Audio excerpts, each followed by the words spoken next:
ಆ ಹುಲಿನ corridor Shivamogga to Sandur ಇತ್ತು, Shivamogga Sandur to Srisailam. ಅವಾಗ ತುಂಗಭದ್ರಾ ಡ್ಯಾಮ್ ಬಂತು. ತುಂಗಭದ್ರಾ ಡ್ಯಾಮ್ ಯಾವಾಗ ಬಂತು, ಕಾರಿಡಾರ್ ಬ್ಲಾಕ್ ಆಯ್ತು. ಸೊ ಹುಲಿ ಎಲ್ಲ ಇಲ್ಲೇ ಇಳಿದ್ಬಿಟ್ರು, ಉಳಿದ್ಬಿಟ್ಟು. ಸೊ ಆ ತರ ಎಲ್ಲ ನಮ್ಮ ಡೆಕ್ಕನ್ ಪ್ಲಾಟೋ ಅಲ್ಲಿ ಬಯೋಡೈವರ್ಸಿಟಿ ವಾಸ್ ವೆರಿ ರಿಚ್.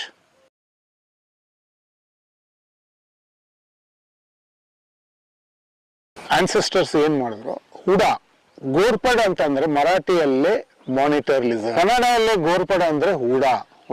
ಆವಾಗ ನಮ್ಮವ್ರು ಏನ್ ಮಾಡಿದ್ರು, ಈ ಹುಡಾನ ಅವ್ರನ್ನ ಟ್ರೇಡಿಂಗ್ ಮಾಡಿಕೊಂಡು ಅದಕ್ಕೆ ಕಟ್ಟಿ ಮೇಲೆ ಕೋಟೆ ಏರ್ಸ್ಲಿಕ್ಕೆ, ಆಮೇಲೆ ಇವ್ರು ಕೆಳಗಡೆಯಿಂದ ಹೋಗಿ ಒಳಗಡೆ ನುಗ್ಗಿ ಎಂಟರ್ ಆಗ್ಬಿಟ್ಟು ಅವರೆಲ್ಲ ಗೇಟ್ ಕೀಪರ್ ಎಲ್ಲ ಹೊಡೆದಾಗ್ಬಿಟ್ಟು ಗೇಟ್ ಓಪನ್ ಮಾಡ್ಬಿಟ್ಟು ಸೇನಾ ಒಳಗಡೆ ಬಂದ್ಬಿಟ್ಟು ನಾವು ಖೇಲ್ನಾ ಫೋಟೋ ಕ್ಯಾಪ್ಚರ್ ಮಾಡಿದ್ವಿ. ಆವಾಗ್ಲಿದ್ದ ಆಯ್ತಪ್ಪ ನಿಮ್ಗೆ ಟೈಟಲ್ ನೀವು ಗೋರ್ಪಡೆ ಅಂತ ಅಂದ್ಬಿಟ್ಟು